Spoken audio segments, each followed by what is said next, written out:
اعوذ باللہ من الشیطان الرجیم پناہ مانگتا ہوں میں اللہ کی شیطان مردود سے۔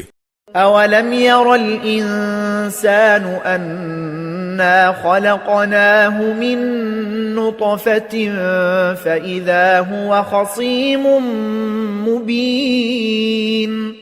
اور کیا انسان نے یہ نہیں دیکھا کہ ہم نے اسے نطفے سے پیدا کیا تھا، پھر اچانک وہ کھلم کھلا جھگڑا کرنے والا بن گیا۔ وضرب لنا مثلا ونسي خلقه قال من يحيي العظام وهي رميم۔ ہمارے بارے میں تو وہ باتیں بناتا ہے اور خود اپنی پیدائش کو بھلا بیٹھا ہے، کہتا ہے کہ ان ہڈیوں کو کون زندگی دے گا جبکہ وہ گل چکی ہوں گی۔ قل يحييها الذي أنشأها أول مرة وهو بكل خلق عليم۔ کہہ دو کہ ان کو وہی زندگی دے گا جس نے انہیں پہلی بار پیدا کیا تھا، اور وہ پیدا کرنے کا ہر کام جانتا ہے۔ الذي جعل لكم من الشجر الأخضر نارا فإذا أنتم منه توقدون۔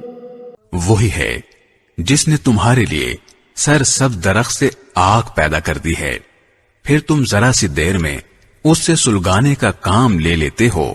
أوليس الذي خلق السماوات والأرض بقادر على أن يخلق مثلهم بلى وهو الخلاق العليم۔ بھلا جس ذات نے آسمانوں اور زمین کو پیدا کیا ہے، کیا وہ اس بات پر قادر نہیں ہے کہ ان جیسوں کو دوبارہ پیدا کر سکے؟ کیوں نہیں، جبکہ وہ سب کچھ پیدا کرنے کی پوری مہارت رکھتا ہے۔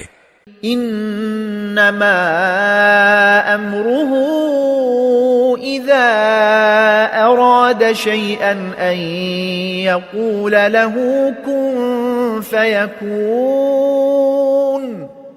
اس کا معاملہ تو یہ ہے کہ جب وہ کسی چیز کا ارادہ کر لے تو صرف اتنا کہتا ہے کہ ہو جا، بس وہ ہو جاتی ہے۔ فسبحان الذي بيده ملكوت كل شيء وإليه ترجعون۔ غرض پاک ہے وہ ذات جس کے ہاتھ میں ہر چیز کی حکومت ہے، اور اسی کی طرف تم سب کو آخرکار لے جایا جائے گا۔